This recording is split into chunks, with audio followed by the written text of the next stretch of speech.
수맥.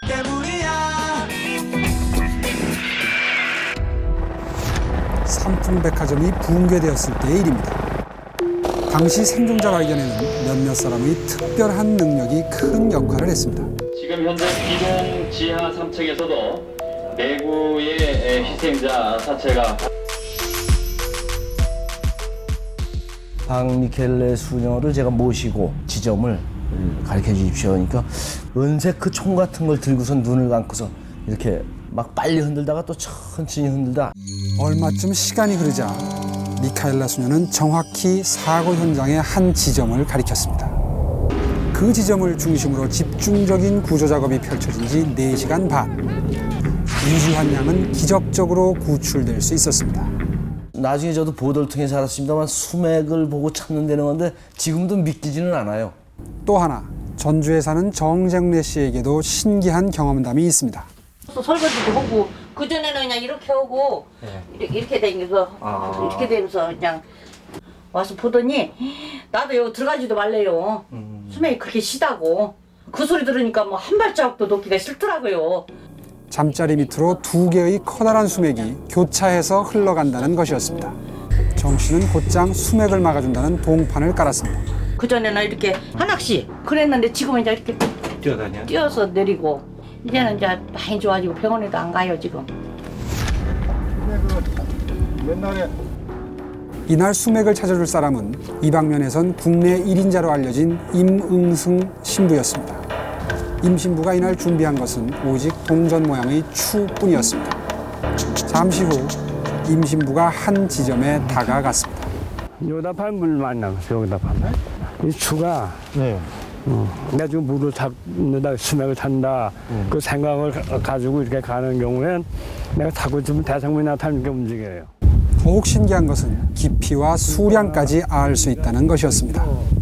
깊이를 보면 하나, 둘, 셋, 넷, 다섯, 여섯, 일곱, 여덟, 아홉, 열, 120m 들어가야 돼요. 그래서 360m 나뉘어. 꽤 많은 거죠. 임 신부의 지하수 찾기 적중률은 거의 95% 이상인 것으로 알려져 있습니다. 50~60% 정도에 그치는 과학적 탐사 방법에 비한다면 매우 놀라운 수치입니다. 임 신부가 찾아낸 자리에 정말 지하수가 있을지 그 가능성을 직접 과학 탐사 장비를 동원해서 확인해 보기로 했습니다. 지금 그물이 이렇게 빠졌네요. 그리고는 지하수를 뚫으면 좋을 적당한 지점을 한 곳 짚어줬습니다. 현재까지 지하수를 찾는 가장 보편적인 과학적 탐사 방법은 전기 비저항 탐사법. 땅속으로 전기를 흘려보내 물이 있을 가능성이 높은 구조대를 발견하는 방식입니다. 지금 10m, 20m, 30m 사이부터 40, 50, 60, 한 80m 구간에 요 구간이 지금 구조대가 지나가는 걸로 해석할 수 있겠습니다. 거기 구조대가 있다는 이야기가 곧 물이 있을 가능성이 높다는 이야기죠. 사실 이런 도구로 수맥을 찾는 것은 고대 문명에서부터 시작됐습니다. 세계적으로 쓰이는 공통용어는 막대기로 수맥을 찾는다는 뜻의 다오징. 중세시대에는 한때 사탄의 장난이라 해서 금기시되기도 했지만 성직자들이 마을의 지하수를 찾아주는 역할을 하면서 널리 퍼져나가 오늘에 이르게 된 것입니다. 간단한 도구만을 이용해서 수맥을 찾는 일은 영험한 점쟁이를 보는 것 같이 신기한 일입니다. 어떻게 현대의 과학적인 장비들을 동원해서도 찾아내기 힘들다는 수맥을 이렇게 하잘것없는 도구들을 이용해서 그것도 간단하게 그리고 깊이와 수량까지 알아낼 수 있다는 것인지 그 정체가 궁금했습니다.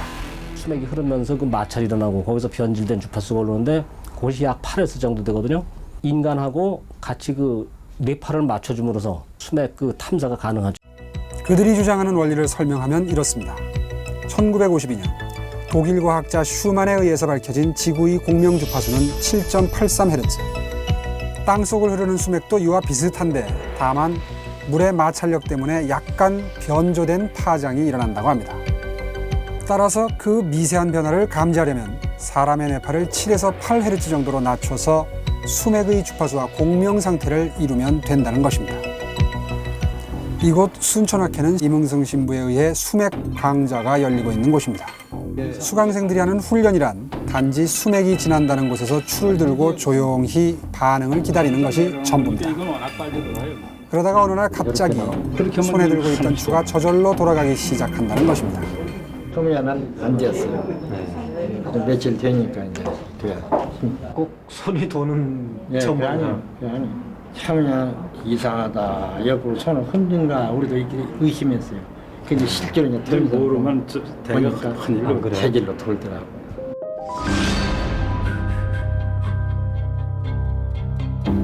수맥 탐사가들에 의하면 초보자 가운데 수맥에 쉽게 반응하는 사람들이 종종 나타난다는 것입니다. 우선 초보자들에게 정신을 집중하고 수맥이 있다는 곳에서 일어나는 도구의 반응을 느껴보라고 했습니다. 그리고 다음 단계는 전문가와 함께 걷다가 탐사봉에 반응이 나타나는 순간 그 자리에 서보라고 했습니다. 점차 반복될수록 전문가와 비슷한 위치에 서는 횟수가 많아졌습니다. 마지막은 초보자들만을 대상으로 같은 실험을 실시했습니다. 실험 결과 첫 번째와 두 번째 위치에서 전문가와 일치한 사람들이 나타났습니다.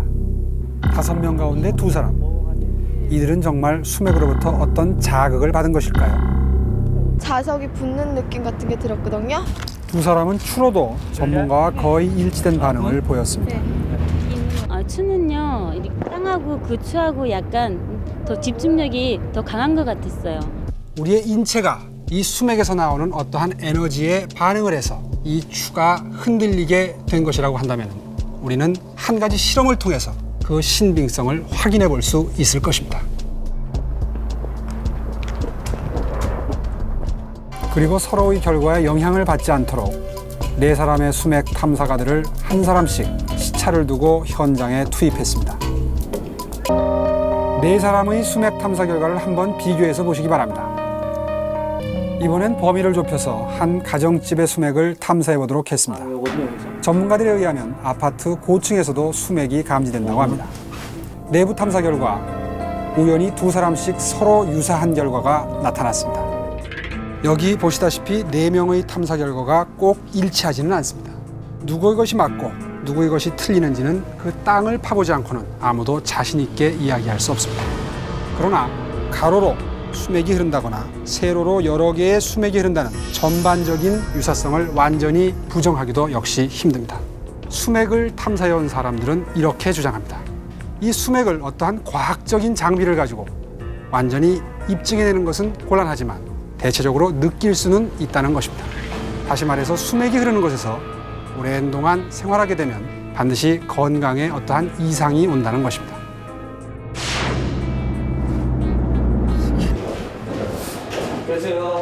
하여튼 여기 이사 와가지고 저도 관절이 아파가지고 수술한 적이 있었거든요. 얼마 전에 병원에 갔을 때도 전 지금 휴학 상태고 집에서 쉬고 있는데도 과민성 대장 증상 같다고 뭐 이런 식으로 말씀을 하세요. 오빠예요. 수맥이 큰 수맥이 지나가요. 이렇게 지나가고요.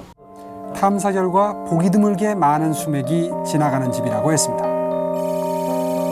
수맥의 위치를 보면 특히 홍 씨와 딸의 잠자리 밑으로 여러 개의 수맥이 겹쳐 흐른다고 했습니다. 계속 여기서 자면은 계속 안 좋아집니다. 아무리 약을 쓰고 병원에 다니고 해도 병명이 잘 안 나타난다든가 아니면은 신경성병이라고 한다든가. 네, 이제 그렇게. 맞아요? 네. 신경성입니까? 다 스트레스 때문이에요. 다른 사람은 얼마나 아픈 게. 이날 홍 씨 가족은 수맥 탐사 결과에 매우 놀라는 눈치였습니다. 정말 그동안 계속됐던 이 집의 불행이 과연 수맥 때문이었을까요? 이게 어떤 미미한 힘이지만 계속 올라오거든요. 이게 쉬지 않고 24시간 계속 올라오다 보니까 그 파장이 돌을 깨고 콘크리트 옹벽을 깹니다. 그런데 사람이 잠을 자면 사람 몸이 배길 수가 없죠. 이 집은 문제가 있다면 이 사람이 좀 문제가 있을 거고 잠자는데요. 이 집이 몸이 안 좋거나 뭐 테라스 빠졌으면 이걸 깨졌을 거고 화장실 뒤가 이거 깨졌을 거고. 우리는 이 씨의 탐사 결과를 확인해 보기 위해서 실제로 그 집을 찾아가 봤습니다. 이 씨의 말처럼 화장실 뒷벽에 수직으로 굵은 금이 가 있었습니다. 이렇게 갔었나 봐요. 이번엔 건물 외벽의 상태를 확인해 보기로 했습니다. 이곳에서도 수직 상태의 균열이 발견되었습니다. 그런데 우리는 우연히 최인숙 씨로부터 오랫동안 퇴행성 관절염을 알아왔다는 얘기를 듣게 됐습니다. 아니, 오기 전에도 좀 아팠는데요. 와가지고 몇 년 굉장히 많이 아팠어요. 수맥 탐사가들이 밝히고 있는 것이 또 하나 있습니다. 수맥으로부터 얻어지는 대표적인 증상, 수면장애 또는 불면증이라는 사실입니다. 만약 수맥이 깊고 편한 잠을 방해하는 것이 사실이라면 어떤 이유 때문에 그런 작용을 한다는 것일까요? 그러니까 20Hz에서 4Hz로 떨어져야 깊은 잠이 드는데 깊은 잠으로 들어가려고 하면 자꾸 그 8Hz에서 그 자극을 주니까 깊은 잠으로 들어가질 못하는 거죠. 그래서 우리는 앞서의 실험을 통해 수맥에 민감하다는 두 사람을 대상으로 정말 수맥이 수면 장애 현상을 초래하는지 관찰해 보기로 했습니다. 우선 실험을 할 방에 대한 수맥 탐사가 있었습니다. 여기서부터 이것이 수맥이죠. 다행히 한 곳에는 수맥이 있고 한 곳에는 수맥이 없어서 실험 조건이 충족됐습니다. 두 사람은 하루씩 번갈아서 수면실을 바꾼 상태에서 평소대로 잠을 자게 됩니다. 이 수맥이 있는 경우는 새벽 한 3시부터 자주 깬 걸 볼 수 있습니다. 그런데 이제 이 경우는 잠들어서 비교적 잘 진행되고 이렇게 두 사람의 경우 다 수면 유지 기능은 수맥이 없는 경우가 좋았던 것을 볼 수 있습니다. 그러나 이제 잠을 얼마나 깊이 잤느냐 하는 그런 그 척도에서 보면은 두 사람의 경우 다 이렇게 그 수맥이 있는 경우 없는 경우 큰 변화가 없었습니다. 그리고 또 하나 주목할 것은 설문조사 결과였습니다. 우연하게도 두 사람 모두 수맥이 없다는 곳에서 잠을 더 잘 잤다는 응답을 했습니다. 이번 취재를 통해서 우리가 확인할 수 있었던 것은 수맥을 둘러싸고 나타나는 표면적인 현상들이었습니다. 불면증, 신경통, 그리고 암. 신기한 것은 더 이상 이 추가 아닙니다. 이 추를 움직인다고 하는 인간의 몸, 그리고 그 인간의 몸에 영향을 미친다고 하는 아직은 확인되지 않은 정체불명의 에너지인 것입니다.